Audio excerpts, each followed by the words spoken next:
बिस्मिल्लाहिर्रहमानिर्रहीम। अस्सलाम वालेकुम। Physics class 9 chapter number 4 turning effect of forces. आज मैं आपको इसके सेक्शन बी स्ट्रक्चर क्वेश्चन का क्वेश्चन नंबर 6 से क्वेश्चन नंबर 9 तक कराऊंगी। इससे पहले वाली वीडियो में मैं आपको क्वेश्चन नंबर 1 से क्वेश्चन नंबर 5 तक करवा चुकी हूँ। आज हम इसके बाकी क्वेश्चंस करेंगे। अगर आपने उन क्वेश्चंस के आंसर देखने हो तो आप फिजिक्स क्लास 9 की प्लेलिस्ट में विजिट कर लीजिएगा। तो हम इसको करना स्टार्ट करते हैं। क्वेश्चन नंबर 6 का पार्ट ए है, state the principle of movement. आपने प्रिंसिपल ऑफ मूवमेंट डिस्क्राइब करना है। इसका आंसर आपकी बुक में पेज नंबर 96 पर है। प्रिंसिपल ऑफ मूवमेंट की आपने हेडिंग डालनी है, उसके बाद आपने ये जो हाईलाइटेड है ये लिखना है। प्रिंसिपल ऑफ मूवमेंट क्या है?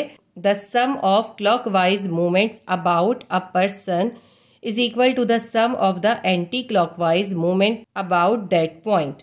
प्रिंसिपल ऑफ मूवमेंट के अकॉर्डिंग किसी पॉइंट के ऊपर क्लॉकवाइज मूवमेंट का सम एंटी क्लॉकवाइज मूवमेंट के सम के इक्वल होगा। तो प्रिंसिपल ऑफ मूवमेंट ये है कि क्लॉकवाइज मूवमेंट का सम और एंटी क्लॉकवाइज मूवमेंट का सम जब इक्वल होता है तो वो चीज बैलेंस हो जाती है। यहाँ से आपने यहाँ तक इसकी डेफिनेशन लिखनी है, उसके बाद आपने इसकी एग्जाम्पल देनी है। इसकी एक एग्जाम्पल यहाँ से यहाँ तक लिखी हुई, ये एग्जाम्पल हम लिखेंगे।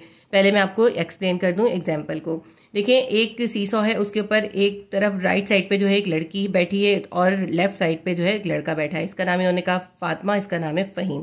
तो ये सीसॉ जो है उस वक्त बैलेंस होगा जब फातिमा का क्लॉकवाइज टर्निंग इफेक्ट का सम फहीम के एंटी क्लॉकवाइज टर्निंग इफेक्ट के सम के इक्वल हो जाए। या इसको हम दूसरे वर्ड में ये कह सकते हैं कि जब क्लॉकवाइज मूवमेंट का सम एंटी क्लॉकवाइज मूवमेंट के सम के इक्वल हो जाएगा तो ये सीसॉ बैलेंस हो जाएगा। जो मैंने बताया ना वही इसके अंदर लिखा है। तो सबसे पहले तो आपने प्रिंसिपल ऑफ मूवमेंट की हेडिंग डाल के ये पूरी डेफिनेशन लिखनी है, उसके बाद आपने एग्जाम्पल लिखनी है। मैं अभी एग्जाम्पल रीड कर देती हूँ।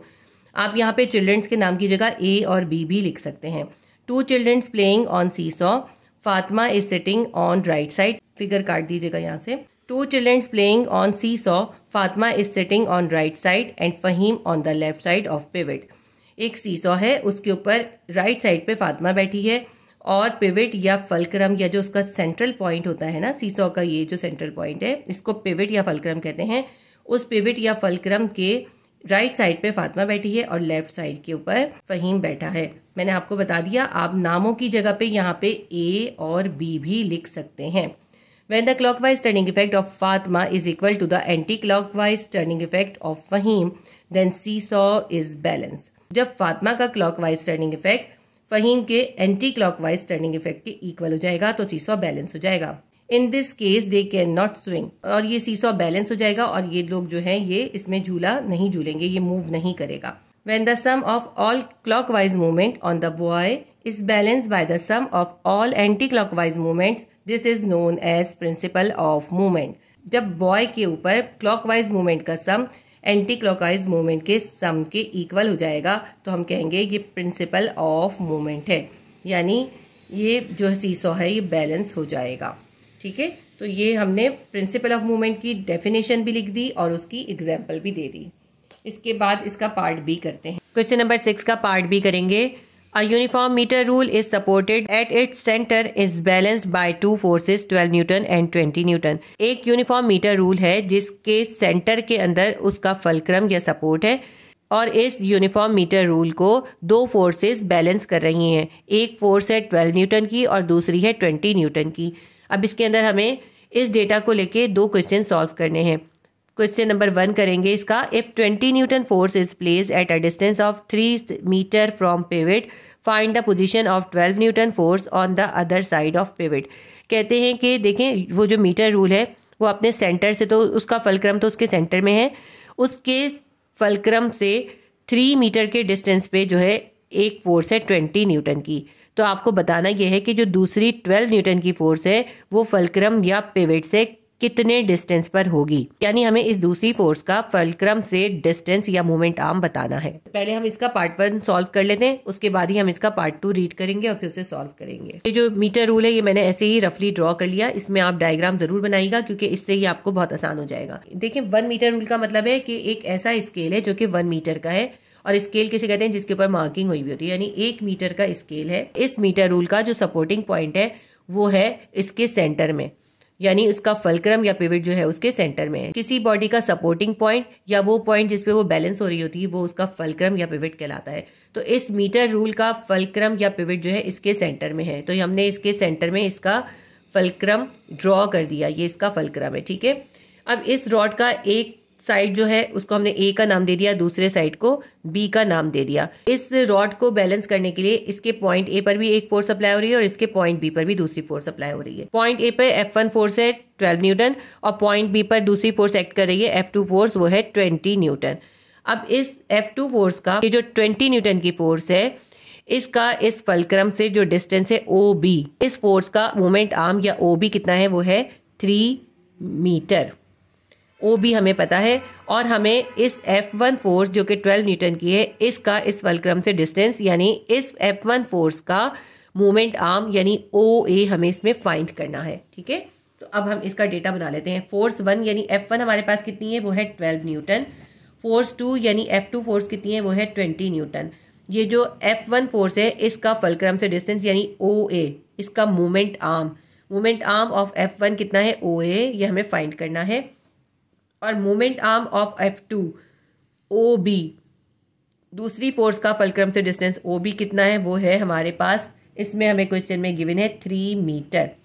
ये OB हमारे पास 3 मीटर है, OA हमें फाइंड करना है। अभी हमने प्रिंसिपल ऑफ मूवमेंट पढ़े थे। प्रिंसिपल ऑफ मूवमेंट क्या थे, clockwise movements will be equals to anti clockwise movements के। फोर्स 1 को हम उसके मूवमेंट आर्म OA से मल्टीप्लाई कर देंगे, ये इक्वल होगा F2 मल्टीप्लाई बाय OB, यानी फोर्स 2 को हम उसके मोमेंट आर्म OB से मल्टीप्लाई कर देंगे। इसके अंदर वैल्यू सब्स्टिट्यूट कर देंगे, हमें OA इसके अंदर फाइंड करना है, तो हम OA को यहाँ पे अकेला कर देते हैं और F1 को इक्वल के इस तरफ ले जाते हैं। F2 मल्टीप्लाई बाय OB, इसके पास जब F1 आ जाएगा वो इससे डिवाइड हो जाएगा। अब हमारा ये फॉर्मूला बन गया, इसके अंदर वैल्यू सब्स्टिट्यूट करते हैं और अपना आंसर निकाल लेते हैं। OA will be equals to F2 कितना हमारे पास है, इसमें से डेटा में से इसकी वैल्यू सब्स्टिट्यूट करते हैं। F2 हमारे पास है 20 न्यूटन और OB कितना है, OB है 3 मीटर। F1 हमारे पास कितनी है, F1 हमारे पास है 12 न्यूटन। इसको सिंप्लीफाई कर लेते हैं। 3 1 3, 3 4 12, 4 आ गया, 4 1 4, 4 5 20। हमारे पास ऊपर बच गया 5, नीचे कुछ भी नहीं बचा, 5 1 5। OA कितना है, 5 मीटर। तो इसका आंसर हम लिख लेंगे, यहाँ पे मेरे पास स्पेस नहीं है, आप यहाँ पे इसका रिजल्ट लिखिएगा। The moment arm of F1 OA will be equals to 5 metre. ये इसका आंसर आ गया। ये हमारा पार्ट 1 जो है सॉल्व हो गया। अब हम इसका पार्ट 2 करेंगे। 6B के पार्ट 2 में हमसे कहा है if the 20 newton force is move to 4 centimetre from pivot then find force to replace 12 newton force. अगर 20 न्यूटन की फोर्स को हम पिवट से 4 सेंटीमीटर के फासले पे मूव कर दें तो आपने ये बताना है कि अब 12 न्यूटन की फोर्स की जगह कितनी फोर्स हमें रखनी होगी ताकि वो मीटर रूल जो है वो बैलेंस हो जाए। क्योंकि हमने डिस्टेंस या मोमेंट आर्म चेंज करा है इसलिए हमें इसके अंदर इस फोर्स को भी रिप्लेस करना होगा। तो अब देखें डेटा थोड़ा सा चेंज हो गया। ये हमने मीटर रूल बनाया, मीटर रूल के सेंटर के अंदर ये इसका फल्क्रम है, ये O जो है इसका सेंटर है। एक पॉइंट A है, दूसरा पॉइंट B है। पॉइंट A पे F1 फोर्स है और पॉइंट B पे F2 फोर्स है। हमसे इन्होंने कहा कि ये जो F2 फोर्स है जो कि 20 न्यूटन की है, ये पहले फल्क्रम से 3 मीटर के फासले पर थी, लेकिन अब क्या करा, इसका डिस्टेंस जो है OB का डिस्टेंस अब कर दिया 4 मीटर, यानी इस फोर्स का फल्क्रम से डिस्टेंस बढ़ा दिया। तो अब जो है ये मीटर रूल बैलेंस नहीं रहा, इसको बैलेंस करने के लिए हमें F1 को चेंज करना होगा। अब हमें ये बताना है कि F1 की जगह कितनी फोर्स हमें अप्लाई करनी होगी। अब हम इसका डेटा बना लेते हैं। F2 हमारे पास कितना है, फोर्स हमारे पास कितनी है, 20 न्यूटन की है। F2 हमारी सेम रही है, हमें F1 इसके अंदर चेंज हो गई है। F1 हमें इसमें फाइंड करना है। मोमेंट आर्म ऑफ F1 यानी OA कितना है, OA हमारे पास कितना है, OA इसके अंदर हम वही लिखेंगे जो अभी हमने इसके पार्ट 1 में फाइंड किया था। पार्ट 1 में OA हमारा निकला था 5 मीटर, तो यहाँ पे भी हम OA 5 मीटर ही लेंगे। OA कितना है हमारे पास, 5 metre. Moment arm of F2, force 2 का मोमेंट आर्म OB कितना है, OB इसके अंदर चेंज हो गया, ये हो गया 4 मीटर। इसके हम लिख लेते हैं 4 मीटर। अब हमारा डेटा कंप्लीट हो गया। अब इस डेटा से हम इसका सम सॉल्व करते हैं। फॉर्मूला हम यूज़ करेंगे clockwise movements will be equals to anti clockwise movements के। क्लॉकवाइज मूवमेंट क्या होगा, F1 multiply by OA। Force 1 को उसके मूवमेंट आर्म से मल्टीप्लाई कर देंगे, will be equals to F2 multiply by OB। Force 2 को उसके मूवमेंट आर्म से मल्टीप्लाई कर देंगे। अब इसके अंदर हमें फाइंड क्या करना है, इसके अंदर हमें F1 फाइंड करना है, तो हम F1 को यहाँ पे अकेला छोड़ देंगे और OA जो इसके साथ मल्टीप्लाई हो रहा था इक्वल के उस तरफ जाके डिवाइड हो जाएगा, F2 मल्टीप्लाई बाय OB से डिवाइड हो जाएगा OA। अब इसके अंदर वैल्यू सब्स्टिट्यूट करें और इसको फाइंड कर लें। बहुत ही आसान से क्वेश्चन है, इसके अंदर आपने ये डायग्राम्स ज़रूर बनानी है, दोनों डायग्राम्स, सही है। कुछ क्वेश्चन ऐसे हैं जिनके अंदर डायग्राम्स होनी मस्ट है। तो F2 कितना है, इसके अंदर F2 की वैल्यू है हमारे पास 20 न्यूटन। OB कितना है, OB है 4 मीटर और OA है 5 मीटर। इसको सिंप्लीफाई कर लेते हैं, 5 1 = 5, 5 4 = 20, ऊपर बचा 4 मल्टीप्लाई बाय 4, कितना हो गया, 4 4 = 16 newton. F1 will be equals to 16 newton. तो हम यहाँ पे आंसर इसका रिजल्ट लिख लेते हैं। इसका रिजल्ट हमारे पास निकला है F1 force will be replace by 16 newton. तो इसका आंसर हमारे पास आ गया 16 न्यूटन। हमारे क्वेश्चन नंबर 6B का पार्ट 1 और पार्ट 2 दोनों न्यूमेरिकल सॉल्व हो गए। सेक्शन बी स्ट्रक्चर्ड क्वेश्चन का क्वेश्चन नंबर 7 का पार्ट ए है, define centre of mass and centre of gravity. हमें सेंटर ऑफ मास और सेंटर ऑफ ग्रेविटी डिफाइन करना है। इस क्वेश्चन का पार्ट बी है, how will you find the centre of mass and centre of gravity. आप किस तरह मुख्तलिफ शेप की बॉडीज़ के अंदर उनका सेंटर ऑफ मास और सेंटर ऑफ ग्रेविटी मालूम कर सकते हैं। तो अब हम इस क्वेश्चन का आंसर लिखते हैं। सबसे पहले आप ये समझिए कि सेंटर ऑफ मास या सेंटर ऑफ ग्रेविटी क्या चीज़ होती है। किसी भी बॉडी का, चाहे उसका जो भी शेप हो, उसका वो पॉइंट जिसके ऊपर उसका तमाम सिमटों में, तमाम डायरेक्शन में मास इक्वल हो जाए, वो पॉइंट उसका सेंटर ऑफ मास कहलाता है। सेंटर ऑफ मास जो होता है बॉडीज़ के शेप के ऊपर डिपेंड करता है। मुख्तलिफ शेप की बॉडीज़ के अंदर सेंटर ऑफ मास डिफरेंट होता है और ये सेंटर ऑफ मास जो है ग्रेविटेशनल फील्ड से इंडिपेंडेंट होता है, यानी इसके ऊपर ग्रेविटेशनल फील्ड का असर नहीं होता। ठीक है, जब ग्रेविटेशनल फील्ड का असर नहीं होता तो वो पॉइंट जिसके ऊपर मुख्तलिफ डायरेक्शन में मास इक्वल हो जाए वो कहलाता है सेंटर ऑफ मास। अब सेंटर ऑफ ग्रेविटी क्या चीज़ है? सेंटर ऑफ ग्रेविटी वो पॉइंट है जिस पॉइंट के ऊपर किसी बॉडी का वेट मुख्तलिफ डायरेक्शन में इक्वल हो जाए। सेंटर ऑफ ग्रेविटी जो है ग्रेविटेशनल फील्ड से अफेक्टेड होता है, यानी ग्रेविटेशनल फील्ड चेंज होने से सेंटर ऑफ ग्रेविटी चेंज हो जाता है। सेंटर ऑफ ग्रेविटी और सेंटर ऑफ मास में कोई बहुत ज़्यादा डिफरेंस नहीं है, बस सिर्फ ये फ़र्क है कि सेंटर ऑफ मास के जो है ग्रेविटेशनल फील्ड से इंडिपेंडेंट होता है, इसके ऊपर ग्रेविटेशनल फील्ड का असर नहीं होता, जबकि सेंटर ऑफ ग्रेविटी जो होता है उसके ऊपर ग्रेविटेशनल फील्ड से इफेक्ट होता है। अगर ग्रेविटेशनल फील्ड कांस्टेंट हो तो किसी बॉडी का सेंटर ऑफ मास और सेंटर ऑफ ग्रेविटी सेम ही होता है। ये तो सेंटर ऑफ ग्रेविटी और सेंटर ऑफ मास मैंने आपको समझा दिया। अब मुख्तलिफ शेप की बॉडीज़ का सेंटर ऑफ मास या सेंटर ऑफ ग्रेविटी मुख्तलिफ होता है। जैसे देखें, अगर कोई बॉडी आपके पास सर्कुलर शेप की है, सर्कुलर शेप की बॉडी होगी या कोई सर्कुलर डिस्क होगी या कोई रिंग होगा, तो उसका सेंटर ऑफ ग्रेविटी जो है उसके सेंटर में होगा। जैसे अगर ये एक सर्कुलर चीज़ है हमारे पास, तो इसका जो सेंटर है ना, ये इसका सेंटर ऑफ ग्रेविटी होगा। अगर हमारे पास कोई यूनिफॉर्म रॉड है तो उस यूनिफॉर्म रॉड का जो मिड पॉइंट होगा वो उसका सेंटर ऑफ ग्रेविटी होगा। इसी तरह अगर कोई स्क्वायर शेप होगा तो स्क्वायर शेप के जो डायगोनल्स होते हैं उनका सेंटर, उसके डायगोनल्स का सेंटर जो है, देखें एक कॉर्नर से एक कॉर्नर तक यहाँ मिलाते हैं और इस कॉर्नर से इस कॉर्नर तक इसको ज्वाइन करते हैं, तो ये दोनों डायगोनल्स जिस पॉइंट पे कट कर रहे होते हैं या मीट कर रहे होते हैं, ये होता है इसका सेंटर ऑफ ग्रेविटी। इसी तरह से एक रेक्टेंगल शेप की बॉडी का भी सेंटर ऑफ ग्रेविटी जो होता है उसके डायगोनल्स का सेंटर होता है। इसके कॉर्नर्स को हम ज्वाइन करते हैं, ये डायगोनल्स कहलाते हैं। जिस सेंटर पे, जिस पॉइंट पे ये डायगोनल्स मीट कर रहे होते हैं, ये इसका सेंटर ऑफ ग्रेविटी होता है। इसी तरह एक ट्रायंगुलर बॉडी के मीडियंस का सेंटर उसका सेंटर ऑफ ग्रेविटी होता है। मीडियंस क्या होते हैं? देखेंगे, जो ट्रायंगल का कॉर्नर है इससे हम एक परपेंडिकुलर ड्रॉ करते हैं, इस कॉर्नर से भी एक परपेंडिकुलर ड्रॉ करते हैं और इस कॉर्नर से भी एक परपेंडिकुलर ड्रॉ करते हैं। ये होते हैं इसके मीडियंस। इन मीडियंस का ये सेंटर है, ये इसका सेंटर ऑफ ग्रेविटी कहलाता है। तो मैंने आपको मुख्तलिफ शेप्स की चीज़ों का सेंटर ऑफ ग्रेविटी बता दिया। इसी तरह अगर हमारे पास कोई सिलेंडर शेप की बॉडी है तो इसके अंदर देखिए इस तरह से हम क्रॉस करेंगे, इसके ऊपर वाली डिस्क पे भी और नीचे वाली डिस्क पे भी इसी तरह हम क्रॉस करेंगे।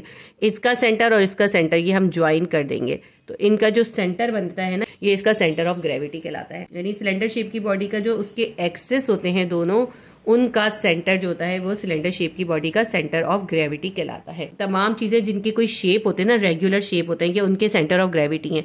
लेकिन वो बॉडीज जिनका कोई शेप नहीं होता, उन्हें इर्रेगुलर शेप होता है, उनका सेंटर ऑफ ग्रेविटी या सेंटर ऑफ मास मालूम करने का बिल्कुल डिफरेंट मेथड होता है। पहले मैं आपको इसका पूरा आंसर लिखवा देती हूँ और फिर मैं आपको बताऊंगी कि आपने इर्रेगुलर बॉडी का सेंटर ऑफ मास या सेंटर ऑफ ग्रेविटी किस तरह फाइंड करना है। क्वेश्चन नंबर 7 के पार्ट ए के अंदर आप सेंटर ऑफ मास और सेंटर ऑफ ग्रेविटी की डेफिनेशन लिखेंगे। ये डेफिनेशन आपकी बुक में पेज नंबर 97 पे मौजूद है। The point eight which the distribution of mass is equal in all directions and is independent of the gravitational field is known as center of mass। वो point जिस पर किसी body का मास तमाम डायरेक्शन में इक्वली डिस्ट्रीब्यूट हो जाए और वो पॉइंट जो है ग्रेविटेशनल फील्ड से इंडिपेंडेंट हो, वो कहलाता है सेंटर ऑफ मास। ये सेंटर ऑफ मास की डेफिनेशन हो गई। सेंटर ऑफ ग्रेविटी की हेडिंग डालेंगे, उसके बाद उसकी डेफिनेशन लिखते हैं। It is the point where the weight distribution is equal in all directions and is affected by the gravitational field. ये वो पॉइंट है जिस पर किसी बॉडी का वेट तमाम डायरेक्शंस में इक्वली डिस्ट्रीब्यूट हो जाए और ये पॉइंट ग्रेविटेशनल फील्ड से अफेक्टेड होता है। यानी ग्रेविटेशनल फील्ड के चेंज होने से किसी भी बॉडी का सेंटर ऑफ ग्रेविटी चेंज हो सकता है। इसके पार्ट बी में हमसे सेंटर ऑफ ग्रेविटी और सेंटर ऑफ मास को फाइंड करने का तरीका पूछा था। क्वेश्चन 7 के पार्ट बी का आंसर लिखते हैं। सेंटर ऑफ ग्रेविटी और centre of mass of regular shaped object.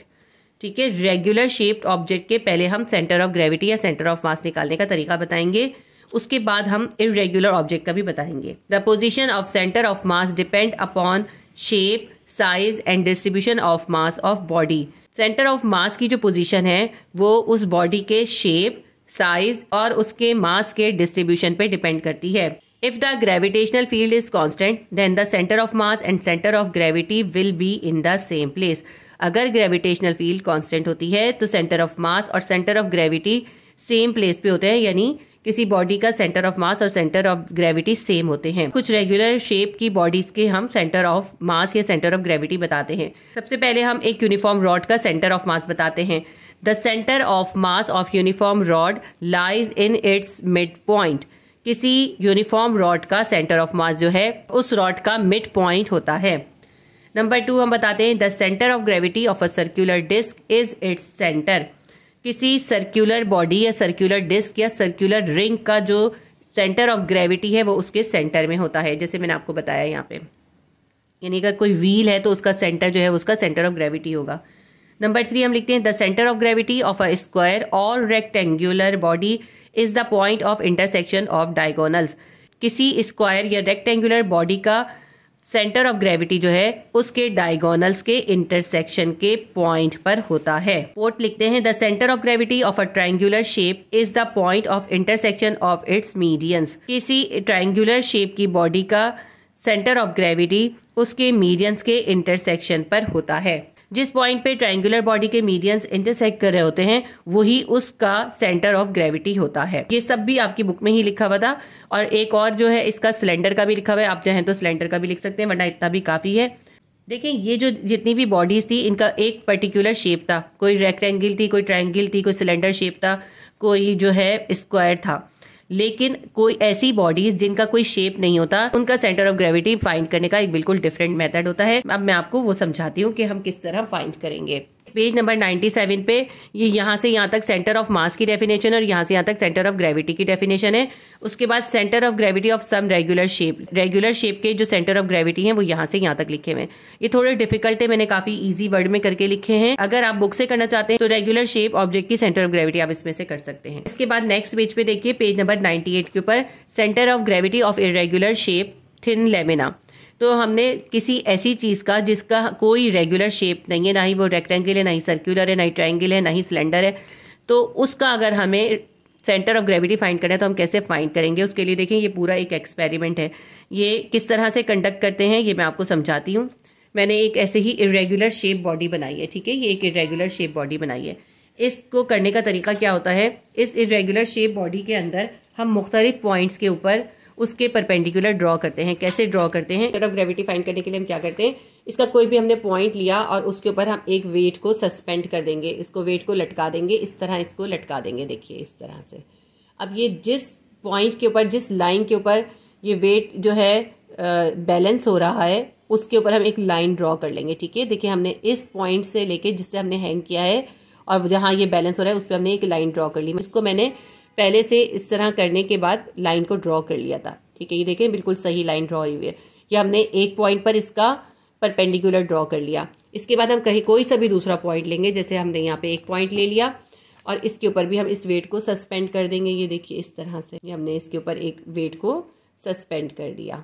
ये मैंने ऐसे ही एक रफली चीज़ बनाई है ताकि मैं आपको ये प्रैक्टिकल समझा सकूं। ये इस तरह यहाँ पे ये बैलेंस हो रहा था, हैंग करके, तो हमने यहाँ पे भी एक परपेंडिकुलर ड्रॉ कर लिया। ठीक है, इसके बाद कोई भी पॉइंट ले लेते हैं। जैसे अब मैंने यहाँ पे एक और पॉइंट ले लिया, इसके ऊपर भी इस तरह इसको सस्पेंड करेंगे, सस्पेंड करते जाएंगे और जहाँ पे ये बिल्कुल बैलेंस हो रहा होगा ना, उस पर हम लाइन ड्रॉ कर लेंगे। ठीक है, इसी तरह एक और पॉइंट पे इसको सस्पेंड कर लेते हैं।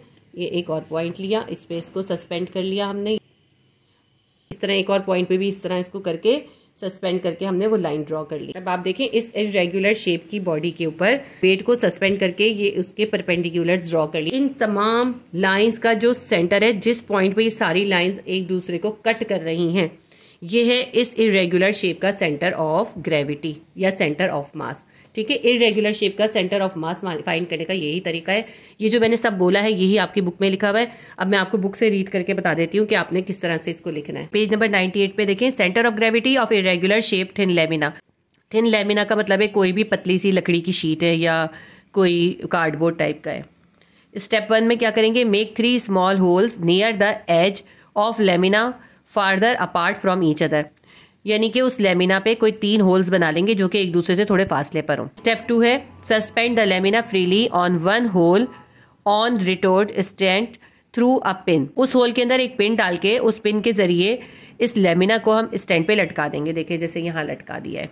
स्टेप 3 है, हैंग अ प्लम्ब लाइन और weight from the pin in front of the lamina.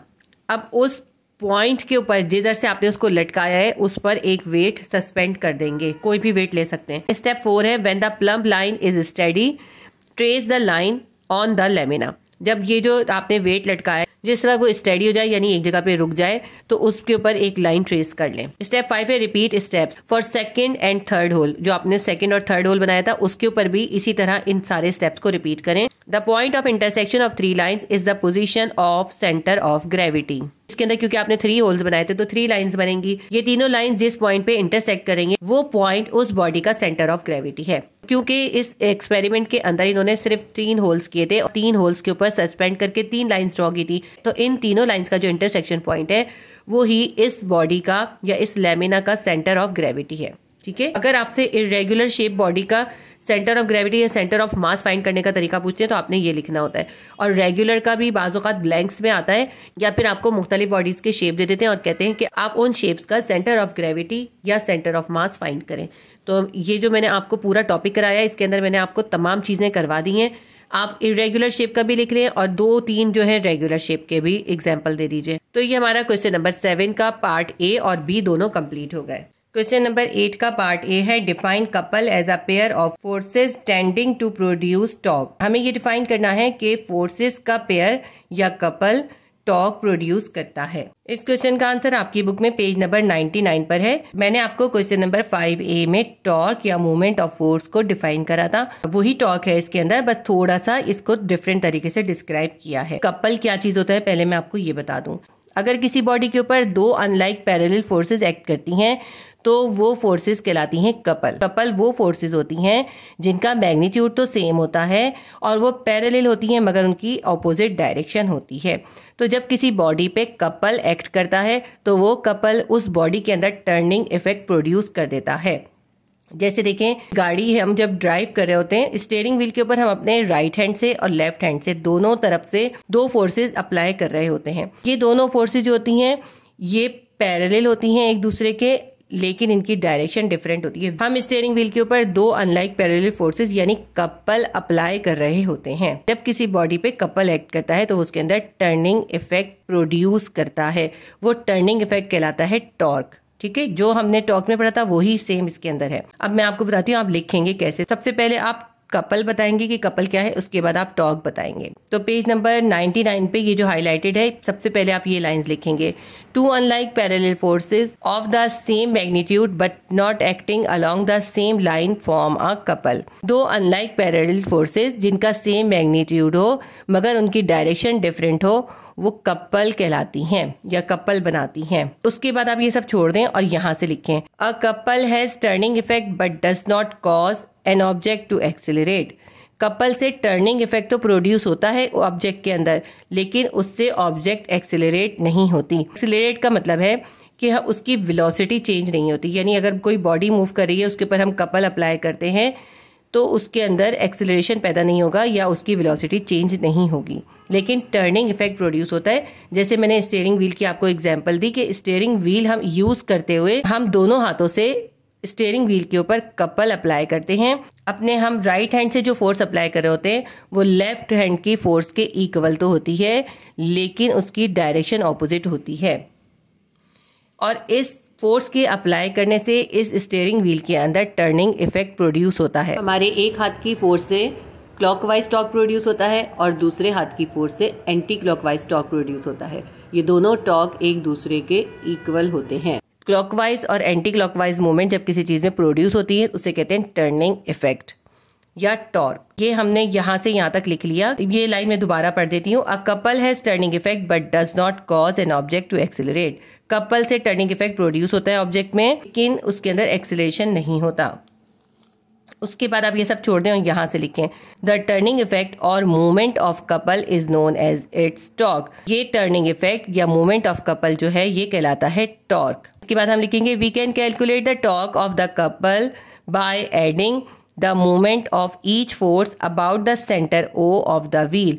Couple का टॉर्क कैलकुलेट करने के लिए दोनों फोर्सेस को उनके मूवमेंट आर्म से मल्टीप्लाई करके सम निकालते हैं। कपल की वजह से कितना टॉर्क प्रोड्यूस हो रहा होता है ये फाइंड करने के लिए हम दोनों फोर्सेस को उनके मूवमेंट आर्म से मल्टीप्लाई करके ऐड कर लेते हैं।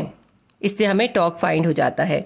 यानी टॉर्क ऑफ कपल किसके बराबर होगा? Torque of couple will be equals to F multiply by O P plus F multiply by O Q. ये ओ पी और ओ क्यू क्या है?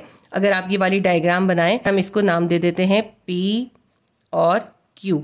अगर ये एक बॉडी है, इसके ऊपर दो फोर्सेस एक्ट कर रही हैं, दोनों जो है इक्वल मैग्नीट्यूड की हैं और पैरेलल है, तो इसका मतलब ही इन पे कपल अप्लाई हो रहा है। जब किसी बॉडी पे कपल अप्लाई होता है तो उसके अंदर टर्निंग इफेक्ट प्रोड्यूस होता है। एक फोर्स क्लॉकवाइज टॉर्क प्रोड्यूस करेगी और दूसरी force anti clockwise torque produce करेगी। क्लॉकवाइज टॉर्क और एंटी क्लॉकवाइज टॉर्क एक दूसरे के इक्वल होंगे। तो ये जो OP और OQ है, ये क्या है? OP और OQ जो है इन फोर्सेस का सेंटर से डिस्टेंस है या मूवमेंट आर्म है। इसको कहते हैं मूवमेंट आर्म। यानी दोनों फोर्सेस को हम उनके मूवमेंट आर्म से मल्टीप्लाई करके दोनों फोर्सेस का सम निकाल लेंगे। इससे हमें कपल का टॉर्क मालूम हो जाएगा। दोबारा से इसको मैं रीड करती हूँ। Torque of couple will be equals to F multiply by OP plus F multiply by OQ। दोनों के पास एफ कॉमन है, हमने कॉमन निकाल दिया। अब ये कॉमन निकल गया, रिमाइंडर एक साथ लिख लिए। इसके पास सिर्फ एफ कॉमन में चला गया, OP बचा, हमने OP लिख लिया। ये प्लस उतारेंगे, यहाँ पे सिर्फ देखिए एफ कॉमन में चला गया, OQ बचा, OQ लिख लेंगे। अब हमारे पास क्या हो गया? F multiply by OP plus OQ। ये OP प्लस OQ क्या है? OP प्लस OQ इन दोनों फोर्सेस के दरमियान का परपेंडिकुलर डिस्टेंस है और इसे हम D से जाहिर करते हैं। तो टॉर्क अब किसके बराबर हो जाएगा? Torque will be equals to F multiply by D। इसके बाद हम ये लिखेंगे torque of couple is equals to one of the force multiply by perpendicular distance between the forces. अगर किसी बॉडी पे कपल अप्लाई हो रहा है यानी दो अनलाइक पैरेलल फोर्सेस अप्लाई हो रही हैं, तो उसका टॉर्क हम कैसे निकालेंगे? फोर्स को हम दोनों फोर्सेस के दरमियान परपेंडिकुलर डिस्टेंस से मल्टीप्लाई कर देंगे। ठीक है, कपल का टॉर्क कैसे निकालते हैं? Torque will be equals to F multiply by D। जब किसी बॉडी पे कपल अप्लाई हो रहा तो हम टॉर्क इस फॉर्मूले से निकालेंगे। पूरी आपने 3 लाइंस लिखने के बाद ये वाली 2 लाइंस लिखनी है और फिर यहाँ द टर्निंग इफेक्ट से लेके ये पूरा लिखना है। उम्मीद करती हूँ ये आपको समझ में आ गया होगा। अगर अभी भी आपको कोई प्रॉब्लम है तो आप क्वेश्चन नंबर 5A की वीडियो देख लीजिएगा, उससे आपको टॉर्क की बेसिक समझ में आ जाएगी। जब आपको बेसिक टॉर्क समझ में आ जाएगा तो फिर आपको ये कपल का टॉर्क भी समझ में आ जाएगा। ये हमारा क्वेश्चन नंबर 8A का आंसर कंप्लीट हो गया। क्वेश्चन नंबर 8 का पार्ट B है a mechanic use a double arm spanner to turn a nut. एक mechanic double arm spanner use कर रहा है एक नट को टर्न करने के लिए। He applies a force of 15 newton at each end. उसने उस डबल आर्म स्पैनर के दोनों साइड के ऊपर 15 न्यूटन की फोर्स अप्लाई करी है and produce a torque of 60 Newton, जिससे 60 न्यूटन का टॉर्क प्रोड्यूस हो रहा है। What is the length of the movement arm of the couple. आपको बताना है कि इस कपल का मूवमेंट आर्म कितना है, क्योंकि देखिए 2 फोर्सेस है ना और दोनों की डायरेक्शन ऑपोजिट है, यानी 2 अनलाइक पैरेलल फोर्सेस हैं, यानी कपल है। तो जब किसी बॉडी पे कपल अप्लाई होगा तो उसके अंदर टर्निंग इफेक्ट भी पैदा होगा, ये टॉर्क पैदा होगा। तो इस स्पैनर से कपल अप्लाई हो रहा है 15 न्यूटन का और 60 न्यूटन मीटर का टॉर्क प्रोड्यूस हो रहा है। तो हमें इस पे अप्लाई होने वाली इन दोनों फोर्सेस यानी कपल का मूवमेंट आर्म फाइंड करना है, या यूं समझ लें उसकी लेंथ फाइंड करनी है स्पैनर की। इजी सा न्यूमेरिकल है, बहुत आसानी से हो जाएगा। तो क्वेश्चन नंबर 8 का पार्ट बी का सबसे पहले हम डेटा बना लेते हैं। तो आपको पता है 2 फोर्स अप्लाई हो रही हैं और दोनों फोर्सेज जो हैं 15 न्यूटन की हैं, यानी कपल अप्लाई हो रहा है। इस क्वेश्चन के अंदर एक डबल आर्म स्पेनर है, उसके ऊपर 15 न्यूटन की 2 फोर्सेज एक्ट कर रही हैं, यानी कपल एक्ट कर रहा है, जिसकी वजह से उसके अंदर टॉर्क प्रोड्यूस हो रहा है 16 न्यूटन मीटर का। हमें लेंथ ऑफ स्पेनर यानी हमें इस कपल का मोमेंट आर्म डी फाइंड करना है। तो सबसे पहले डेटा आप इसका एक बार और देख लीजिए। 2 फोर्सेज हैं यानी कपल है 15 न्यूटन, टॉर्क इसके अंदर प्रोड्यूस हो रहा है 60 newton metre. Length of spanner यानी हमें perpendicular distance between the 2 forces इसमें फाइंड करना है और उसको हम जाहिर करते हैं डी से। डी हमें इसमें फाइंड करना है। फॉर्मूला हम क्या लिखेंगे? Torque will be equals to force multiply by perpendicular distance between the forces. क्योंकि दोनों फोर्सेस सेम हैं, कपल है, इसलिए हम फोर्स को सिर्फ एक बार ही इसके अंदर यूज करते हैं फॉर्मूले में। तो torque will be equals to force multiply by perpendicular distance between the forces. इसका फॉर्मूला लिखेंगे, torque will be equals to F multiply by D. एफ है फोर्स और डी क्या है? दोनों फोर्सेस के दरमियान का परपेंडिकुलर डिस्टेंस है। इसके अंदर हमें फाइंड क्या करना है? दोनों फोर्सेस का परपेंडिकुलर डिस्टेंस यानी डी इसमें फाइंड करना है। क्योंकि हमें डी फाइंड करना है, डी को हम यहाँ पे छोड़ देंगे।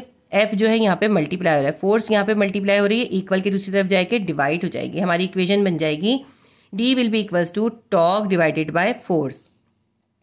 इसके अंदर हम वैल्यू सब्स्टिट्यूट कर देते हैं। डी किसके बराबर आ जाएगा? टॉर्क हमारे पास है 60 न्यूटन, यहाँ पे हम लिख देते हैं 60 न्यूटन, और फोर्स कितनी है? फोर्स हमारे पास है 15 न्यूटन। तो 60 divided by 15 will be equals to 4 metre. यानी 60 को हम 15 से डिवाइड करेंगे, हमारे पास आ जाएगा 4 मीटर। तो हम रिजल्ट लिख लेते हैं, the perpendicular distance D will be equals to 4 metre. ये हमारे क्वेश्चन नंबर 8 का पार्ट बी सॉल्व हो गया। क्वेश्चन नंबर 8 का पार्ट सी करेंगे। If he wants to produce a torque of 80 newton metre with same spanner, then how much force he should apply. इस question के अंदर थोड़ा सा डेटा चेंज कर दिया। इसके अंदर कहते हैं कि वही सेम स्पेनर है, लेकिन उसके अंदर जो टॉर्क प्रोड्यूस हो रहा है वो हो रहा है 80 न्यूटन मीटर का। तो अब हमें ये बताना है कि कितनी फोर्स इस पे अप्लाई हो रही है, यानी हम उसी सेम स्पेनर पे कितनी फोर्स अप्लाई करेंगे कि 80 न्यूटन मीटर का टॉर्क प्रोड्यूस हो जाए। इसको अब हम सॉल्व करते हैं। सबसे पहले हम डेटा लिख लेते हैं। इसके अंदर हमें गिवन क्या है? इसके अंदर हमें टॉर्क गिवन है, टॉर्क है 80 न्यूटन मीटर। पार्ट बी के अंदर जो था ना टॉर्क, वो था 60 न्यूटन मीटर। तो इसके अंदर हमारे डेटा के अंदर टॉर्क चेंज हो गया। लेंथ ऑफ स्पेनर या डी इसके अंदर कितनी है? जो हमने इसके पार्ट बी में निकाली है लेंथ, वही हम इसके अंदर यूज करेंगे, क्योंकि इन्होंने कहा है वही सेम स्पेनर है, स्पेनर चेंज नहीं हुआ। तो इसकी जो लेंथ हमने पार्ट बी में फाइंड की थी वही हम लिखेंगे। हमने पार्ट बी में इसकी लेंथ निकाली थी 4 मीटर। हमें इसके अंदर फोर्स फाइंड करनी है, यानी 4 मीटर के एक स्पेनर के ऊपर जब 80 न्यूटन का टॉर्क प्रोड्यूस हो रहा है तो हमें बताना है कि कितनी फोर्स अप्लाई की जा रही है। तो फॉर्मूला हम वो यूज़ करेंगे, torque is equals to force multiply by perpendicular distance between the forces. जो इसमें दोनों फोर्सेज हैं उनके दरमियान का परपेंडिकुलर डिस्टेंस यानी डी, उसको हम फोर्स से मल्टीप्लाई कर देंगे तो हमारे पास टॉर्क आ जाएगा। यानी torque will be equals to F into D. लेकिन इसके अंदर हमें एफ फाइंड करना है, तो हम एफ को यहाँ पे अकेला कर लेंगे। डी एफ के साथ मल्टीप्लाई हो रहा है, इक्वल के उस तरफ जाएगा, टॉर्क के पास जाएगा, तो जाके ये टॉर्क से डिवाइड हो जाएगा। अब हमारा फॉर्मूला ये बन गया। इस फॉर्मूले के अंदर हम वैल्यू सब्स्टिट्यूट करके फोर्स फाइंड कर लेंगे। Force will be equals to, torque हमारे पास कितना है 80 न्यूटन मीटर, परपेंडिकुलर डिस्टेंस या लेंथ ऑफ स्पेनर हमारे पास है 4 मीटर। 80 को 4 से डिवाइड कर दें हम, हमारे पास आंसर आ जाएगा 4 2 ज़ा 8, 0 का 0, 20 न्यूटन। 4 मीटर के स्पेनर के ऊपर जब हम 20 न्यूटन की फोर्स अप्लाई करेंगे तो 80 न्यूटन मीटर का टॉर्क प्रोड्यूस होगा। आंसर हम लिख लेते हैं, by applying 20 newton force the torque of 80 newton metre will produce when the length of spanner is 4 metre. तो हमने ये इसका आंसर लिख दिया। जरूरी नहीं है आप इतना लंबा आंसर लिखिए, आप शॉर्टली भी लिख सकते हैं। दूसरा आंसर जो लिख सकते हैं मैं वो भी आपको बता देती हूँ। हम इसका दूसरा आंसर लिख लेते हैं, the 20 newton force will be applied. ये अगर हम रिजल्ट लिखते हैं ना, इससे बहुत अच्छा इम्पैक्ट जाता है। रिजल्ट हमें लिखना चाहिए, जब भी न्यूमेरिकल करें उसके नीचे उसका रिजल्ट जरूर लिखा करें। तो ज्यादा बेहतर ये है कि आप इसकी बजाय ये छोटा सा एक रिजल्ट लिख लें। ठीक है, तो हमारे क्वेश्चन नंबर 8 का पार्ट सी भी सॉल्व हो गया। State 2 conditions necessary for an object to be in equilibrium. हमें बताना है कि किसी ऑब्जेक्ट के इक्विलिब्रियम में होने के लिए कौन सी कंडीशंस हैं। तो इसके लिए ज़रूरी है कि सबसे पहले हम ये जानें कि इक्विलिब्रियम क्या है। तो मैं आपको इक्विलिब्रियम और उसकी स्टेट्स पहले डिफाइन करूंगी, उसके बाद मैं आपको लिखवाऊंगी कि आपने इसका क्या आंसर लिखना है। सबसे पहले ये समझ लीजिए कि कोई बॉडी कब इक्विलिब्रियम की स्टेट में होती है। जब किसी बॉडी के अंदर ना ही लीनियर एक्सेलरेशन हो रहा हो और ना ही एंगुलर एक्सेलरेशन प्रोड्यूस हो रहा हो, तो हम कहते हैं कि वो बॉडी इक्विलिब्रियम में है। इसको सिंपल वे में इस तरह समझ लीजिए, यानी अगर कोई बॉडी रेस्ट की स्टेट में है तो भी वो इक्विलिब्रियम में है, लेकिन अगर कोई बॉडी एक यूनिफॉर्म वेलोसिटी से मूव कर रही है, यानी उसके अंदर एक्सेलरेशन प्रोड्यूस नहीं हो रहा, ना ही लीनियर एक्सेलरेशन प्रोड्यूस हो रहा है, ना ही एंगुलर एक्सेलरेशन प्रोड्यूस हो रहा है, तो वो बॉडी इक्विलिब्रियम में है। अब इसकी एग्जांपल मैं आपको बताऊं, जैसे कोई बुक अगर टेबल पे रखी हुई है तो वो रेस्ट की स्टेट में है, क्योंकि वो बॉडी रेस्ट की स्टेट में है तो वो भी इक्विलिब्रियम में है। इस तरह से हमें इक्विलिब्रियम की दो टाइप्स पता चली। पहली टाइप वो है जिसके अंदर बॉडी रेस्ट में होती है, तो वो होता है स्टैटिक इक्विलिब्रियम। दूसरा इक्विलिब्रियम है जिसके अंदर बॉडी मूव तो कर रही है, के अंदर एक्सेलरेशन प्रोड्यूस नहीं हो रहा, ना ही लीनियर ना ही एंगुलर, दोनों तरह का एक्सेलरेशन प्रोड्यूस नहीं हो रहा, तो वो बॉडी भी इक्विलिब्रियम में है। और इस इक्विलिब्रियम को कहते हैं डायनामिक इक्विलिब्रियम। मैंने आपको इक्विलिब्रियम और उसकी दो टाइप्स भी एक्सप्लेन कर दी। दो टाइप्स हैं इक्विलिब्रियम की। ये एक अलग से छोटा सा क्वेश्चन आ जाता है कि define equilibrium and right it's two types. ये इसकी दोनों टाइप्स हैं, आपकी बुक में मौजूद है। ये आपने क्वेश्चन अलग से करना है जरूरी। इस क्वेश्चन के अंदर हमें टाइप्स नहीं बतानी, मैं आपको सिर्फ इक्विलिब्रियम एक्सप्लेन कर रही हूँ। इस क्वेश्चन में हमसे इक्विलिब्रियम की टाइप्स नहीं पूछी, इसके अंदर हम इक्विलिब्रियम की टाइप्स नहीं लिखेंगे। हमसे इसके अंदर इक्विलिब्रियम की कंडीशंस पूछी हैं, यानी हमें इक्विलिब्रियम की कंडीशंस या शराइत इसके अंदर बतानी है। इक्विलिब्रियम की कंडीशंस क्या हैं? सबसे पहली कंडीशन ये है कि किसी बॉडी पे एक्ट करने वाली तमाम फोर्सेस का सम 0 होना चाहिए। यानी अगर कोई बॉडी है उसके ऊपर force F1, F2, F3, F4, Fn का मतलब है कितना भी नंबर, कितनी भी फोर्सेस एक्ट करेंगे उन सब का सम 0 होना चाहिए इक्विलिब्रियम की कंडीशन के अकॉर्डिंग। अगर तमाम फोर्सेज किसी बॉडी पे जो एक्ट कर रही हैं उनका सम 0 है तो हम कहेंगे कि बॉडी इक्विलिब्रियम में है। तो एक बॉडी पे जितनी फोर्सेज एक्ट कर रही हैं उनका सम कितना आना चाहिए? 0 आना चाहिए, यानी समीशन F कितना होना चाहिए? 0 होना चाहिए। फोर्स जो है एक वेक्टर क्वांटिटी है क्योंकि उसकी डायरेक्शन होती है, तो क्योंकि फोर्स एक वेक्टर क्वांटिटी है इसलिए उसके x और y दोनों कंपोनेंट होंगे, हॉरिजॉन्टल और वर्टिकल कंपोनेंट। तो इक्विलिब्रियम की फर्स्ट कंडीशन के अकॉर्डिंग फोर्स के x कंपोनेंट का सम भी 0 आना चाहिए, यानी समीशन Fx भी 0 हो, और फोर्स के जो y कंपोनेंट है यानी वर्टिकल कंपोनेंट है उनका सम भी 0 होना चाहिए, यानी समीशन Fy भी 0 होना चाहिए। ठीक है, फर्स्ट कंडीशन बिल्कुल सिंपल सी है कि किसी फोर्स पे जितनी भी फोर्सेस एक्ट करेंगे उन सब का सम 0 हो, और उन फोर्सेस के x कंपोनेंट का सम भी 0 हो और y कंपोनेंट का समीशन भी 0 हो। समीशन F भी 0 हो, समीशन Fx भी 0 हो और समीशन Fy भी 0 हो। ठीक है, ये तो हो गई फर्स्ट कंडीशन। अब मैं आपको इसकी सेकंड कंडीशन बताऊं। इसकी सेकंड कंडीशन ये है, किसी बॉडी पे जितने भी क्लॉकवाइज टॉर्क्स हों उनका सम, या जितने भी एंटी क्लॉकवाइज टॉर्क्स हों उनका सम भी 0 होना चाहिए। यानी किसी बॉडी पे जितने भी टॉर्क्स एक्ट कर रहे हैं, चाहे वो क्लॉकवाइज है या एंटी क्लॉकवाइज है, उन सबका समीशन या सम जो है वो 0 होना चाहिए। तो सेकंड कंडीशन क्या है? Summation torque will be equals to 0। ठीक है, ये मैंने आपको इक्विलिब्रियम और उसकी दोनों कंडीशंस आपको एक्सप्लेन करनी, लेकिन इसकी आप जो है एंड के अंदर कुछ एग्जाम्पल भी दीजिएगा। मैं आपको इसकी एग्जाम्पल भी समझा दूं। ये एग्जाम्पल आप यहाँ नहीं लिखिएगा, यहाँ लास्ट में लिखिएगा इस क्वेश्चन के। इसकी एक एग्जाम्पल है कि अगर टेबल पे फ्रूट की बास्केट रखी हुई है, फ्रूट की बास्केट है, ये इक्विलिब्रियम में है क्योंकि ये फ्रूट बास्केट जो है रेस्ट की कंडीशन में है। तो टेबल पे रखी हुई फ्रूट की बास्केट जो है वो स्टैटिक इक्विलिब्रियम की एग्जाम्पल है, क्योंकि बास्केट और उसके अंदर रखे हुए फ्रूट जो है वो टेबल के ऊपर रेस्ट की कंडीशन में है। ठीक है, तो इसके अंदर जो है स्टैटिक इक्विलिब्रियम है। दूसरी इसकी एग्जाम्पल है a clock hanging on the wall. दीवार के ऊपर जो क्लॉक लगा हुआ होता है वो भी स्टैटिक इक्विलिब्रियम की एक एग्जाम्पल है। के ऊपर जितनी भी फोर्सेज एक्ट कर रही होती है उनका समीशन 0 होता है। थर्ड इसकी एग्जाम्पल है अ paratrooper moving down with terminal velocity. Paratrooper क्या होते हैं? जो आर्म्ड फोर्सेज होती हैं ना, जो कि पैराशूट के जरिए हेलीकॉप्टर से नीचे उतरते हैं और वो आर्म्ड होते हैं, वो कहलाते हैं पैराट्रूपर्स। ये फौज वगैरह के अंदर होते हैं, आर्मी के अंदर। तो पैराट्रूपर का पैराशूट के जरिए हेलीकॉप्टर से उतरना भी जो है इक्विलिब्रियम की ही एक एग्जाम्पल है, और इसके अंदर जो इक्विलिब्रियम है वो होता है डायनामिक इक्विलिब्रियम। तो पैराट्रूपर का हेलीकॉप्टर से उतरना जो है डायनामिक इक्विलिब्रियम की एग्जाम्पल है। तो ये एग्जाम्पल भी मैंने आपको एक्सप्लेन करनी। अब मैं आपको बताती हूँ कि आपने क्या लिखना है और कैसे लिखना है। ये सब मैंने आपकी बुक से लिखा है, लेकिन बुक के अंदर बहुत ज़्यादा लेंथी था, इसको मैंने बहुत शॉर्ट और ईजी वे में लिखा है। अगर आप एज इट इज़ इसको करेंगे तो इंशाल्लाह ताला आपको बहुत अच्छे नंबर मिलेंगे, और ये बहुत इंपॉर्टेंट क्वेश्चन है। मैं आपको हर चैप्टर के साथ जितने भी इंपॉर्टेंट क्वेश्चन आते जा रहे हैं सब बताती जा रही हूँ। आप वो सब स्पेशली याद करते हुए चलें और उनको याद करके एक कॉपी में लिखते रहें, ठीक है। इंशाल्लाह ताला मैं आपको आपके एनुअल एग्जाम से पहले फिजिक्स, केमिस्ट्री और मैथ्स का गैस पेपर ज़रूर दूंगी, जिसके ज़रिए आप बहुत अच्छी तैयारी कर सकते हैं।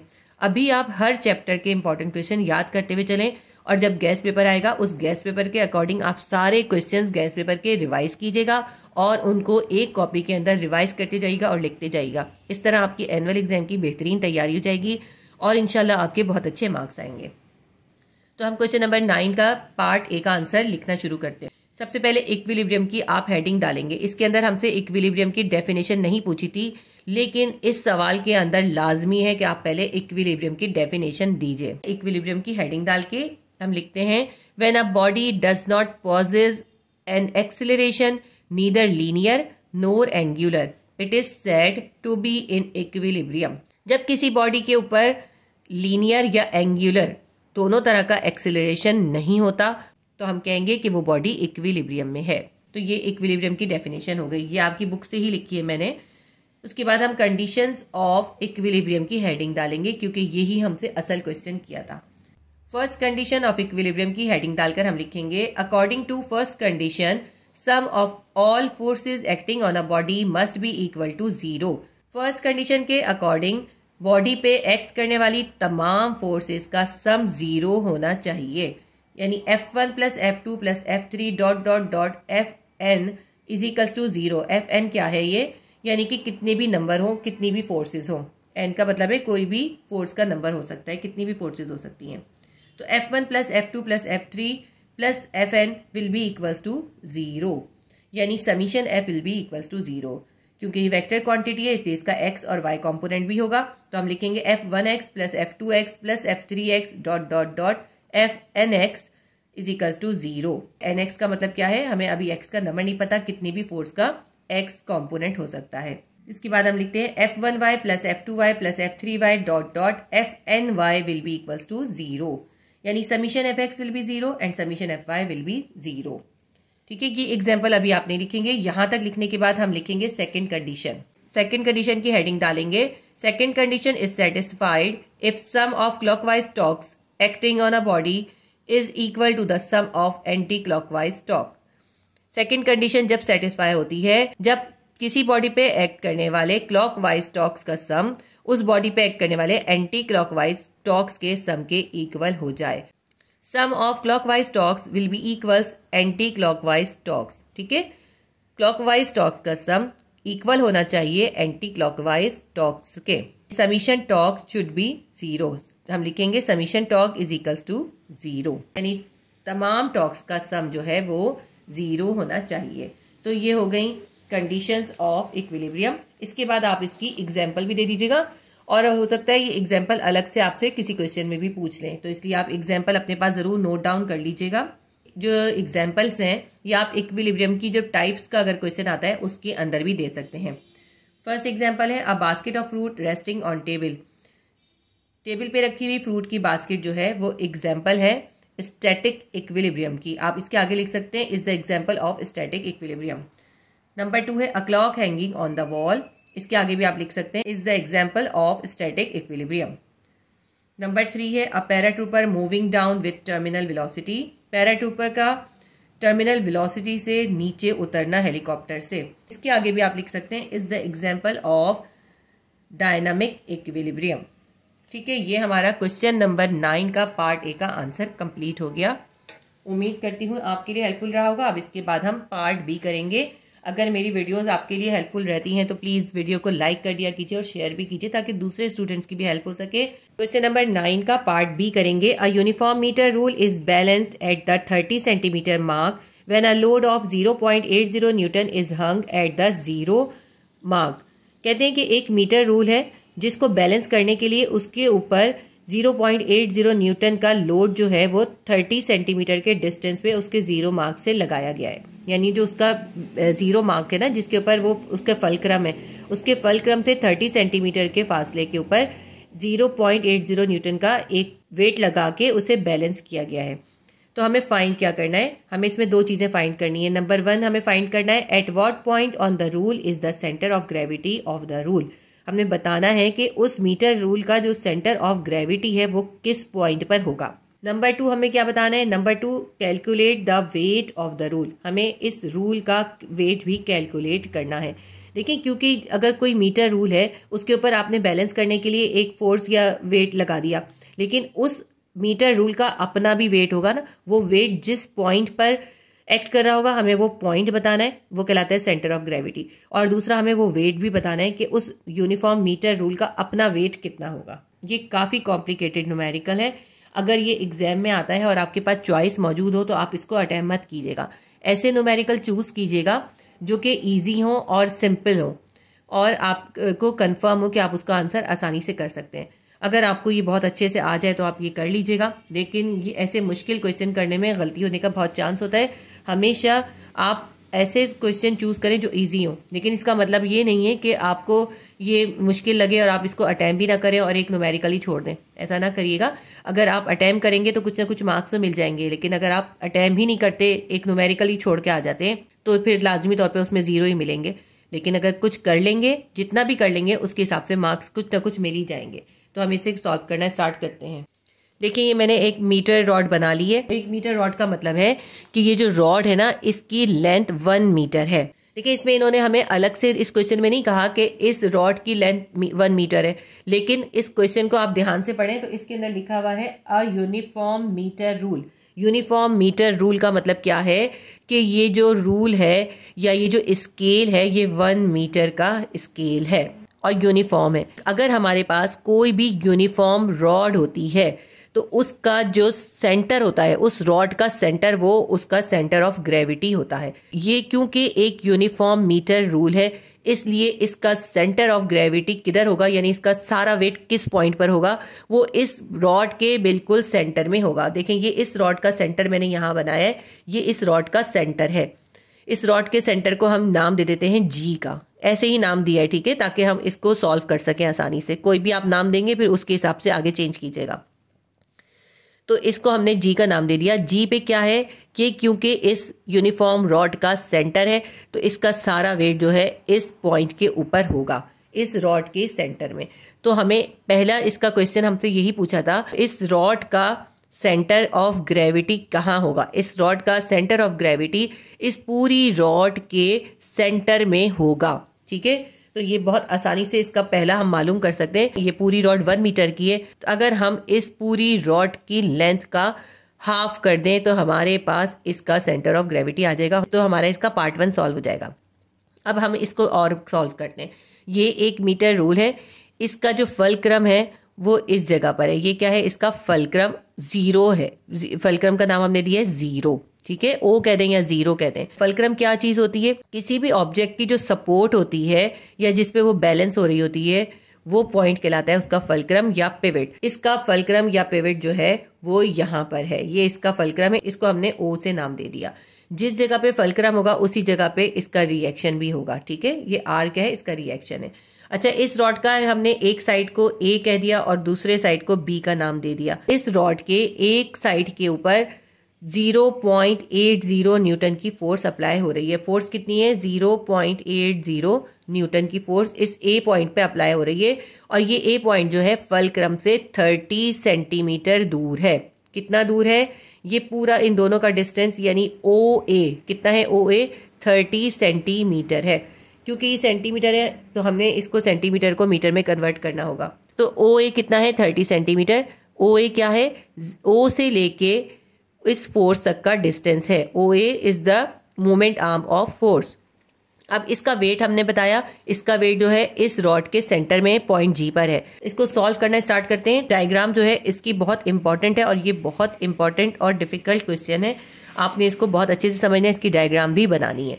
अभी इसकी डायग्राम इनकम्प्लीट है, थोड़ा सा सॉल्व करेंगे फिर मैं इसको और कंप्लीट करूंगी। सबसे पहले हम क्वेश्चन नंबर 9B के पार्ट 1 को सॉल्व करते हैं। इसका डेटा लिखते हैं। हमारे पास लोड या F कितना है 0.80 न्यूटन। ये हमारे पास इसका फोर्स या F है। यहाँ पर इस पॉइंट के ऊपर ये जो फोर्स है ये है हमारी 0.80 Newton. Moment arm of load या फोर्स, इस फोर्स का मोमेंट आर्म कितना होगा वो होगा OA। OA कितना है अभी हमने बताया 30 सेंटीमीटर है। कितना है हमें गिवन है 30 सेंटीमीटर। ये फोर्स या लोड जो है वो इस फलक्रम से 30 सेंटीमीटर के फासले पर है। 30 सेंटीमीटर है, लेकिन जब हम टॉर्क निकालते हैं या ये क्वेश्चन सॉल्व करते हैं तो हमें सेंटीमीटर में वैल्यू नहीं चाहिए होती, तो हम 30 सेंटीमीटर को मीटर में कन्वर्ट करेंगे। इसके लिए हम इसको 100 से डिवाइड करेंगे। 30 को हम 100 से डिवाइड करेंगे, हमारे पास आ जाएगा 0.3 मीटर। तो अब हमें पता चल गया मोमेंट आर्म ऑफ लोड यानी OA कितना है 0.3 मीटर। ठीक है, ये डेटा में अभी हमने कंप्लीट कर लिया। लेंथ ऑफ रूल, इस पूरे रूल की लेंथ कितनी है वो है 1 मीटर, क्योंकि मैंने आपको बता दिया इन्होंने कहा है यूनिफॉर्म मीटर रूल है, इसका मतलब है इसकी लेंथ 1 मीटर है। हमें इसके पार्ट 1 में फाइंड करना है centre of gravity of rule. इस रूल का सेंटर ऑफ ग्रेविटी फाइंड करना है, यानी इस रूल का सारा वेट कौन से पॉइंट पर एक्ट कर रहा होगा। तो देखें, सेंटर ऑफ ग्रेविटी निकालने के लिए हम क्या करेंगे, centre of gravity will be equals to AB divided by 2। इस पूरी की लेंथ को हम हाफ कर देंगे, यानी AB जो भी इसकी लेंथ है उसको हम 2 से डिवाइड कर देंगे। कितनी है AB, A से लेके देखें A से लेके B तक पूरे मीटर रूल की लेंथ कितनी है वो है 1 मीटर। 1 लिखते हैं और इसको हम 2 से डिवाइड कर देंगे, जिससे हमारा सेंटर ऑफ ग्रेविटी या ये GB हमें पता चल जाएगा। तो 1 को 2 से डिवाइड करेंगे, हमारे पास आ जाएगा 0.5 मीटर। तो ये हमारे पास GB, देखें ये मैं इसको G लिख देती हूँ, तो ये हमारे पास GB हमें मालूम हो गया 0.5 मीटर। G के ऊपर इसका वेट है, पॉइंट G पे इसका वेट है, तो हमने इसका सेंटर ऑफ ग्रेविटी फाइंड कर लिया। सेंटर ऑफ ग्रेविटी हमारा निकला है 0.5 मीटर, यानी ये जो GB है ना पूरा, ये कितना निकल आया हमारे पास, ये हमारे पास निकल आया 0.5 मीटर। अब ये 0.5 मीटर है और ये फलक्रम से लेके फोर्स तक का डिस्टेंस कितना था, ये था हमारे पास 0.3 मीटर, जो हमने यहाँ पे फाइंड किया था ना इसको कन्वर्ट करके। तो OA कितना है, OA है हमारे पास 0.3 मीटर। GB कितना है, GB हमारे पास है 0.5 मीटर। अब अगर हम ये W का O से डिस्टेंस निकालें, इस वेट का इस फलक्रम से डिस्टेंस निकालें, तो ये किस तरह हम निकाल सकते हैं, इस 0.5 में से आप 0.3 माइनस करें, कितना आ जाएगा 0.2। तो इस वेट का इस फलक्रम से डिस्टेंस होगा 0.2। कैसे निकाले 0.2, देखिए ये पूरा हाफ जो है 0.5 के बराबर है। हमने कहा ना ये हाफ जो है 0.5 है, ये पूरा हाफ भी 0.5 है। तो इस 0.5 में से हम ये 0.3 माइनस कर देंगे, हमारे पास 0.2 आ जाएगा। OA हमारे पास है 0.3, OG हमारे पास है 0.2, GB हमारे पास है 0.5। ये सब चीज़ें अभी हमने यूज़ करनी है। ये इसका फलक्रम है, तो यहाँ पे O पे इसकी एक रिएक्शन की फोर्स होगी जो कि 0 होगी। अब देखें ये हमारी डायग्राम कंप्लीट हो गई। ये डायग्राम इसके अंदर आपको लाजमी बनानी है। ये हमने डायग्राम कैसे कंप्लीट करी, थोड़ी कैलकुलेशन करी तब जाके कंप्लीट हुई है ये। और हमने इसका पार्ट 1 भी सॉल्व कर लिया। Centre of gravity of rule is equals to 0.5 metre. इस रूल का जो सेंटर ऑफ ग्रेविटी है वो होगा 0.5 मीटर के ऊपर। अब सेकेंड पार्ट के अंदर हमें इस मीटर रूल का वेट फाइंड करना है। सबसे पहले अब उसके लिए डेटा बना लेते हैं पार्ट 2 के लिए। लोड हमारे पास कितना है 0.80 न्यूटन, यानी फोर्स या लोड कितना है 0.80 Newton. Movement arm of force यानी फोर्स का फलक्रम से या पिवट से जो डिस्टेंस है वो कितना है, वो है OA, वो कितना है 0.3 मीटर। ये अभी हमने फाइंड किया था ना, यहाँ पे 0.3 मीटर कन्वर्ट किया था। वेट ऑफ रूल हमें फाइंड करना है। Movement arm of weight, metre rule के वेट का उस मूवमेंट आर्म क्या होगा, वो होगा OG। OG हमने अभी निकाला था 0.2 मीटर है। सबसे पहले सेंटर ऑफ ग्रेविटी निकाला, सेंटर ऑफ ग्रेविटी से हमने ये OG या मूवमेंट आर्म ऑफ वेट निकाला है। पूरी डायग्राम इंपॉर्टेंट है डेटा के लिए। तो मूवमेंट आर्म ऑफ W यानी OG कितना है, वो है 0.2 मीटर, जो हमने अभी फाइंड करा है। वर्किंग फार्मूला क्या यूज़ करेंगे, इसके अंदर हमें समीशन टॉर्क कितना होना चाहिए, वो होना चाहिए 0, क्योंकि उन्होंने कहा ये बैलेंस है। ये बैलेंस कब होगी, जब इनकी पर एक्ट करने वाली फोर्सेस इक्वल होंगी, यानी F और W दोनों इक्वल होंगी, तब जाके ये बैलेंस होगा। यानी इसके ऊपर एक्ट करने वाले तमाम टॉर्क्स का समीशन 0 होगा। सबसे पहले देखिए इसके ऊपर एक फोर्स एक्ट कर रही है F, और उसका मोमेंट आर्म कितना है, वो है O A, F multiply by ओ ए। सबसे पहली फोर्स इसमें F है, उस फोर्स का मोमेंट आर्म है ओ ए, फोर्स को मोमेंट आर्म से मल्टीप्लाई कर देते हैं। दूसरा हम लिखते हैं इसके अंदर दूसरी फोर्स है रिएक्शन की फोर्स। रिएक्शन की फोर्स का मोमेंट आर्म क्या है, ओ आर है, ओ है। इस मीटर रूल के अंदर जो थर्ड फोर्स है वो है उसका वेट। वेट को हम उसके मोमेंट आर्म से मल्टीप्लाई कर देते हैं। वेट का मोमेंट आर्म क्या है, वेट का मोमेंट आर्म है ओ जी, यानी W मल्टीप्लाई बाय ओ जी। ये सब किसके इक्वल आना चाहिए, ये सब इक्वल आना चाहिए 0 के। अच्छा, यहाँ मैंने गलती से प्लस लिख दिया, यहाँ माइनस आएगा, ठीक है, माइनस आएगा, ये काट देती हूँ मैं। यानी F को हम उसके मोमेंट आर्म से मल्टीप्लाई करेंगे, उसके अंदर हम प्लस करेंगे रिएक्शन को उसके मोमेंट आर्म से मल्टीप्लाई करके, और इसमें से माइनस कर देंगे हम इसके वेट और उसके मोमेंट आर्म को। पहले हम इनकी वैल्यू सब्स्टिट्यूट कर देते हैं। हमें यहाँ पे देखें F क्या है हमारे पास, F हमारे पास है 0.8 न्यूटन, और ओ ए कितना है, ओ ए हमारे पास है 0.3। जब हमने डेटा बनाए हुए ना, अब हम बहुत आसानी से इसके अंदर सब्स्टिट्यूट कर सकते हैं। अब आर के इसमें रिएक्शन की फोर्स कितनी है, वो रिएक्शन की फोर्स है इसके अंदर 0, इसके अंदर 0 लिख लेते हैं, माइनस W हमें फाइंड करना है, W को ऐसे ही लिख लेते हैं, और ओ जी हमारा कितना है, ओ जी हमारे पास है 0.2 मीटर। ये सबका सम हमारे पास आना चाहिए 0। 0.8 को 0.3 से मल्टीप्लाई करेंगे, हमारे पास आ जाएगा 0.24, प्लस 0 की ज़रूरत नहीं है, इसको छोड़ देते हैं हम, minus W multiply by 0.2 is equals to 0। अब हमें इसके अंदर फाइंड करना है W, तो हमें W को अकेला करना होगा, तो W जो है यहाँ माइनस हो रहा है, इक्वल के उस तरफ जाके प्लस हो जाएगा। 0.24 को यहीं छोड़ देते हैं, और W मल्टीप्लाई बाय 0.2 को हम इक्वल के उस तरफ ले गए, तो यहाँ के प्लस हो गया, W मल्टीप्लाई बाय 0.2 हम पूरा उठाकर ले गए इसको, ठीक है। लेकिन अभी हमें W फाइंड करना है, तो हम W को यहीं छोड़ देते हैं, और इस 0.24 के पास W के साथ जो 0.2 मल्टीप्लाई हो रहा था, ये इक्वल के इस तरफ आ गया 0.24 के पास, यहाँ पे आके ये डिवाइड हो जाएगा, यानी इस 0.24 से ये 0.2 को हम डिवाइड कर देंगे, तो हमारे पास W आ जाएगा। 0.24 को आप 0.2 से डिवाइड कर दें, तो आपके पास आंसर आ जाएगा 1.2 न्यूटन। यही इसका आंसर है, यानी इस मीटर रूल का वेट कितना होगा, 1.2 न्यूटन। आप ये सब कैलकुलेटर से डिवाइड कीजिएगा, तो इस मीटर रूल का वेट कितना है, वो है 1.2 न्यूटन। अब यहाँ पे मेरे पास स्पेस नहीं है, यहाँ पे इसका रिजल्ट हमें लिखना चाहिए। इसका रिजल्ट है the weight of metre rule is equals to 1.2 newton. यही इसका आंसर है। तो हमारा क्वेश्चन नंबर 9 का पार्ट भी सॉल्व हो गया। थोड़ा सा डिफिकल्ट क्वेश्चन था, बिल्कुल इससे मिलती जुलती एक एग्जाम्पल भी है। मैं जब आपको एग्जाम्पल्स कराऊंगी ना, वो भी आपको समझ में आ जाएंगी। ये याद रखिएगा, एग्जाम में सिर्फ न्यूमेरिकल नहीं आते, एग्जाम्पल्स में से भी आता है। आपने एग्जाम्पल्स को नज़रअंदाज नहीं करना, लाजमी तौर पे एग्जाम्पल्स करनी है।